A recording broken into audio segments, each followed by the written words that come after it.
Hello everybody, this is Honest Conscience Dave. This is my first YouTube video, and I guess what I'd like to focus on in lieu of this is, as an introduction, thanking everybody that has given me support. I've been in the comment sections of many YouTube videos for about 1.5 years now as I've woken up, and it's been a tremendous eye-opening experience. I will gradually detail my 25 plus years as one of Jehovah's Witnesses, when I came in, to when and how I woke up, but definitely like to thank so many out there. There's 4 people in right off the top: Joe Dyer Dario, Runaway Slave 4747, Asher Candor, the One Bun, JT and Lady C, Critical Thinker, and also Marcus Vaughn. The 4 of you were tremendously facilitative and instrumental in helping me to get insights and think perspective-wise in ways that I hadn't, thought of before, or to make me aware of certain issues, like the devastation from shunning, the devastation from losing a loved one due to not getting a necessary last resort medical emergency blood transfusion via IV, which does not violate Acts 15, 20, 28, and 29, which I was indoctrinated to believe that for 25 years or so. So right off the bat, thank you for putting the videos out that you have. There's a lot of people that are getting helped and heard. That's, their consciences are being awoken. Some of you might know recently, my wife, or ex-wife of almost 15 years, just passed away at age 46 on October 22nd. She had battled a number of illnesses for better part of 9 years: sepsis, appendicitis, lymphoma cancer, Epstein-Barr, hepatitis B, and anemia, where hemoglobin count reached as low as 6, and it's supposed to be 12. So she battled through all this, but unfortunately, the other day, a couple weeks ago almost actually now, her mom, who still kept up with her, even though her mom has been out of the organization for almost 15 years, disassociated herself back in 2004, I think it was. We never shunned her per se. I'm thankful to say, and we'll be with her tomorrow at the memorial funeral. And will not shun her, by the way. Anybody who does is going to hear it from me. But she found her daughter, my wife, dead on the floor in the bedroom. And we're finding out more information as we start to go through her papers, her diary, different belongings and such, and start to kind of put the pieces of the puzzle together. Now, I hadn't talked with my ex-wife in 14 months since I had stopped paying maintenance and alimony, August of 2017. Tried to get in contact with her several times from Wisconsin. She's in the Chicago area. Could not, or she didn't return my texts or calls. So I had figured that basically she was with her family and her roommate, and she wanted to move on with life. Then I get a call that the other day she's found dead. So needless to say, beyond being in shock, I'm trying to figure out what transpired. And what we are finding out more through her paperwork is she isolated herself, first of all. And this is coming from active witnesses as well as her landlord and other people that are non-witnesses. She basically alienated and isolated herself in her apartment since the May 2018 convention.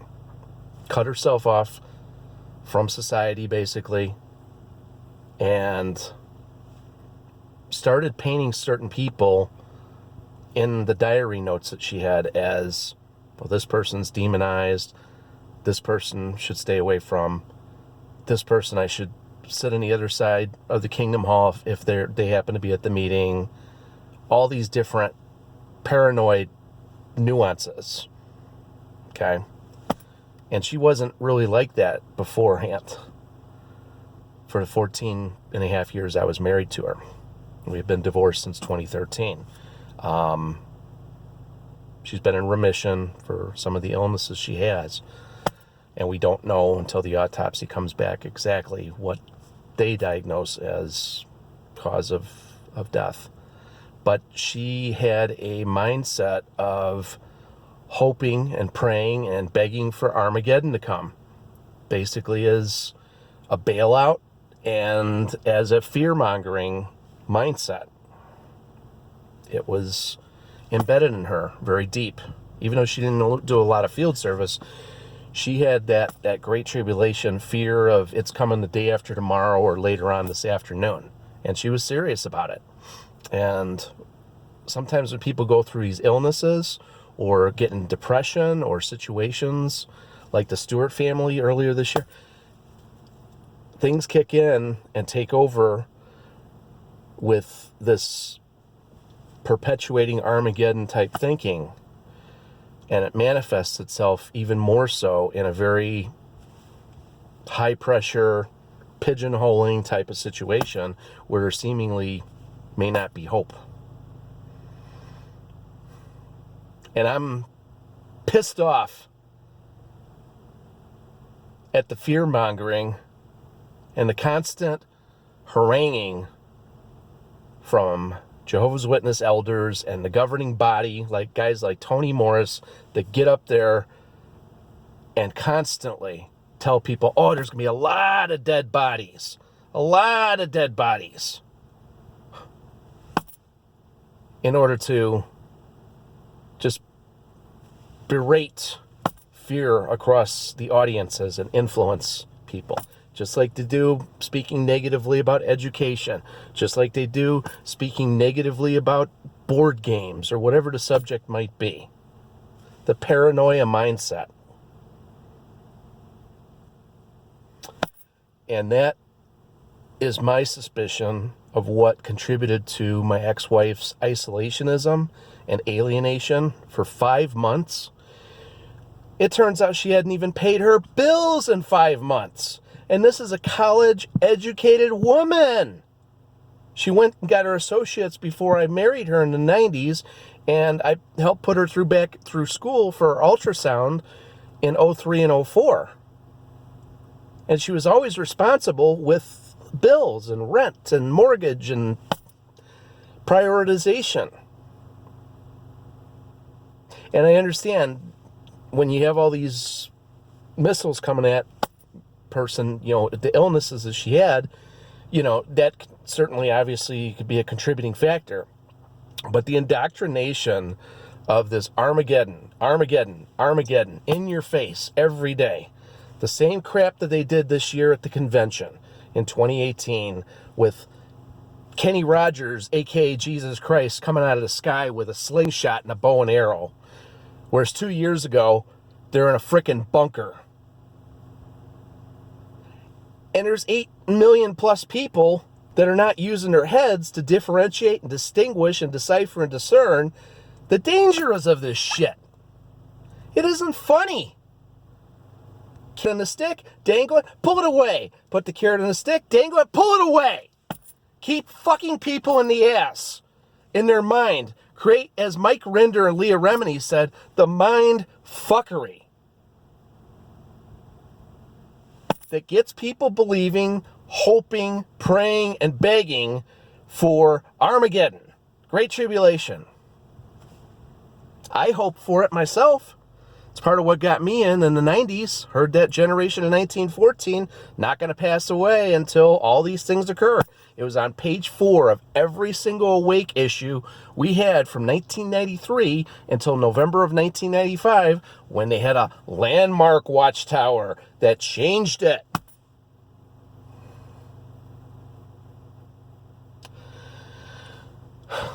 So this video is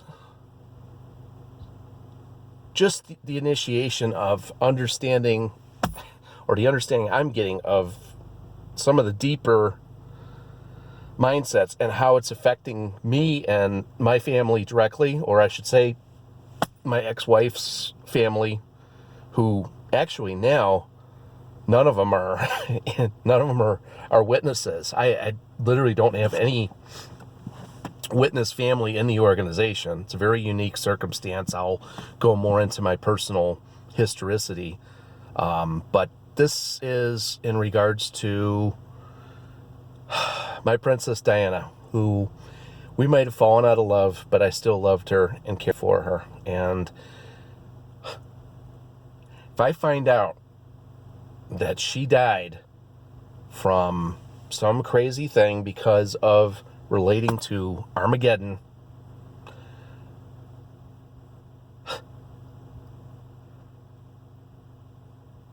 they wonder why at the governing body or people roaming around on these YouTube videos that are active JWs, they wonder why people get upset or angry with this paranoid mindset that's being created. But that's supposed to be faithfulness, loyalty, integrity. Just in the voice tonalities that we were taught in the theocratic ministry school to get up there and say, just in those types of voices, to sound so reassuring and so much better than everybody else, because we're Jehovah's Witnesses and Catholics and Baptists and Mormons and Seventh-day Adventists and Scientists and everybody else out there, exclusive brethren and whoever else. They're all from Satan. That's the mentality that we were trained with, right?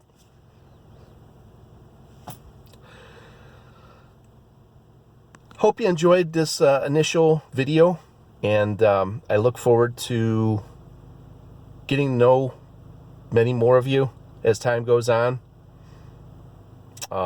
Many of you know who I am through the comment sections, and I'm glad to have contributed. I kind of have a writer's mindset, and that's why I give the extensive comments that I do. And I hope it's helped a number of you out there as much as reciprocatively it's helped me. And I don't want to hate average Jehovah's Witnesses. I'd like to keep the friendships if at all possible. But this frickin' organization with their shunning, tomorrow or Monday here, I'm going to the funeral home where we're going to have the arrangement. And my wife's mom, deceased wife's mom, she doesn't even want to really come because she's having obviously enough time dealing with it. She found her dead on the floor, her own daughter. And then dealing with the mindfuckery of potential shunners who are going to look down their nose and eyes like this and act like a bunch of frickin' Pharisees and Sadducees and scribes. Yet, Jehovah's Witnesses supposedly are calling themselves closest thing to Christ and Christ-like and are always being persecuted. Well, if you're doing the shunning, you're doing the persecuting, all right? If you're doing the shunning, you're doing the persecuting, Jehovah's Witnesses. Take that to heart, okay? I've had experiences in the last 5 years that even though I didn't go through anywhere near some of the things that Candace Conti and so many others have been through. See, now I'm getting a hardcore, close enough taste to what's happened with the mindset of my ex-wife, finding out about my mom-in-law, and her background with witnesses and such, that I see the synergisms and the dangers now that I didn't see for almost 25 years. I thought it was all apostate-driven lies or made up or imperfection, figment of imagination. Yeah, imperfection, no big deal. Well, it is a big frickin' deal if people are dying because of being shunned, if people are getting so depressed because they're waiting for Armageddon, 24/7 that hasn't come and ain't coming anytime soon. But might be delayed tomorrow, might be 2 to 3 days from now. See, it's paranoia. There's a difference between what Jesus said about keeping on the watch and paranoia. And the governing body of Jehovah's Witnesses is guilty of creating paranoia, false expectations, false prophecies, and falsely deceiving people. And you don't even have the decency governing body or elders, the common human decency or Bible-trained conscience or humane conscience for that matter, to even acknowledge the problem, let alone apologize, offer some kind of an apology for the influence and manipulation that you have engaged in. Because when Toni Morris gets up there and tells parents of children, you better think about not letting them get their driver's license if they're not baptized yet at 16 or 17 years old. You better not be going to Disney World or a theme park if you haven't visited or toured Bethel. See, it's a blackmail manipulation in Jehovah's Witnesses. And a lot of us, we didn't even know it because we thought we were doing the wholesome fear of displeasing God. Remember when he used to say that at the conventions? It's not a morbid fear of displeasing God. It's a wholesome fear, a wholesome dread of displeasing God. You heard that probably at half the conventions I went to, and phraseology of that effect. What liars? What liars? To make people this paranoid that they shut down, literally stop paying their bills, sell off everything they have, hope that Armageddon comes later today or the day after tomorrow, don't take emergency medical blood transfusions that they need to save their lives, which, by the way, I have an interesting story about a totally different field. Guy that's a Mr. Olympia winner this year named Shawn Rhoden. He overtook the 7-time reigning champion in bodybuilding. Shawn Rhoden is his name. He's 43 years old. Look him up. Shawn Rhoden, okay? Earlier this year, he had ulcer colitis, and he had to take 6 blood transfusions to survive. He not only survived, he got everything back on track to the point where he trained optimally and won this Mr. Olympia contest. I don't care if you take drugs or whatnot. The whole point is, he's a married man with a daughter, 43 years old, the oldest Mr. Olympia competitor. He's not a witness or anything. The point is, he took 6 blood transfusions, and he's perfectly fine. He's on stage winning the Mr. Olympia here in September of 2018 after having all this health issue happen to him at the early part of this year. Google him, Shawn Rhoden. Okay? I will be back at a later date to continue my story and maybe start from the beginning. My mind does not work in an organized fashion very well. So if I'm all over the place, it takes me a while to kind of organize my thoughts and maybe write some things down, some notes. Coming up on 20 minutes. Honest Conscience Dave, signing out.